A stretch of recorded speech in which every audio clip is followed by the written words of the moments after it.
The shit talking is exciting. Yeah, I like when they make up afterwards. That's when I'm happy. Yeah. They talk plenty of shit, they fight, and then they make up. TJ and Cody really didn't. They're didn't. Like, I respect you, and then Cody was like, yeah, I respect them, but everything I said was true. Fuck that guy. Well, when TJ got in his face right after the stoppage and was like touching his face, that's what you get though. Screaming at him. That when you're dealing with a fight of that magnitude and there's that much high emotion and passion, there's gonna be a little bit of that. Yeah, but I never saw anybody do that before. I never saw anybody win by stoppage, and then when the guy gets up, just fucking out of it, TJ's in his face, all up in his screaming grill at the top of his lungs with his mouth touching his face, like he was kissing him. Like he was a baby bird. And he was like on his tippy toes, like it's chest a great out. picture, just it's shredded fucking too. Amazing picture. But again, you know, with Cody had all that ammunition. Just the week of, like, oh, I didn't knock you out. Goo, drops the video, and I was like, oh fuck. I think one of the worst things that happened for Cody is that he got that knockdown. Because he thought he could do it again. Wait, you're saying in practice or in the No, in the first round? fight, in the first round. Look at that. That is insane. I mean, they are lip to lip. Yeah, lip to lip. They're kissing. They're essentially kissing. Cody is completely out of it, right? Yeah. He just got knocked out cold. I wasn't sure if he was out cold, but if you watch the stoppage, he stops moving. He got hit a bunch of times. It was a good stoppage. He came right back. God, I should stop coughing, right? I love both those guys, man. He came right back. He got back up like pretty quickly, but I think that's conditioning and just realizing that he came to. But he's a monster. Look at TJ. Look how shredded TJ is. How the fuck is he going to cut 10 more pounds to go down and fight Mighty Mouse? Do they do it at catch weight? Do the belts really fucking matter? They're going to do it at 125. Do it at 120? And TJ swear, when I talk to TJ, he swears he can make it. He goes all day, easily. He might be able to.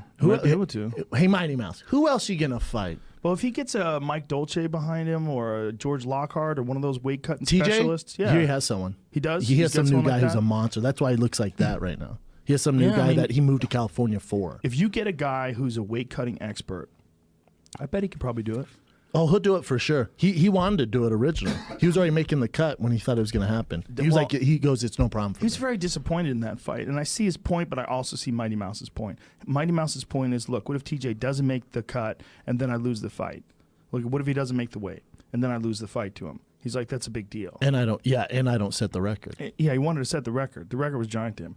He wanted to set the record in his weight class. So he said, look, I have one requirement. Let TJ win a fight at 125. Let him fight at 125. Let him win, and then I'll have him come over. Look at him, jacked. That's after he won. That's real, too, man. I mean, that's some raw shit. That's some raw emotion where how much there was so much. They're gonna fight 3 more times. There's so much shit talking going on. It was so personal for these two. Yeah, boy, it looked bad when he got clipped. He got clipped at the end of the first round, and it looks like, wow, really bad. Colby has a piston for a right hand. Unbelievable speed. But then he came back real quick. Like at the beginning of the second round, he looked fine. He looked amazing. He looked fine. Like didn't look like anything was wrong with him. And he started throwing a lot more kicks. And did you see what TJ said? Because they were like, oh, you're going to give Cody an immediate rematch? He goes, hell no. Look at the fire I had to walk through to get back here. He goes, it doesn't work like that. It's true. He goes, does not work like that. I had to fight, 3 guys? I had to wait over a year, fight 3 monsters? He had to fight Lineker. Yeah. By the way, he fucking neutralized Lineker, too. That was one of the more, in my opinion, one of the more fascinating fights because I don't think there's another guy in the division that would have neutralized Lineker in that way and not gotten hit. Agree. You know what I mean? Maybe Dominic. But the thing about TJ versus Dominic is TJ's more kick-oriented. TJ can, he's not that Dominic doesn't have kicks, but I think TJ has more flexibility. He's more loose in the outside. TJ wins by head kick, right? He head kicks guys. He will do all of the above. You know, he doesn't have in any way a limited arsenal. And I don't know what they're going to do next, but, you know, Dominic versus Jimmy Rivera is a tough fight for Dom. To me, I don't know what it is, but Jimmy Rivera is a fucking nightmare. He's a for tank. People.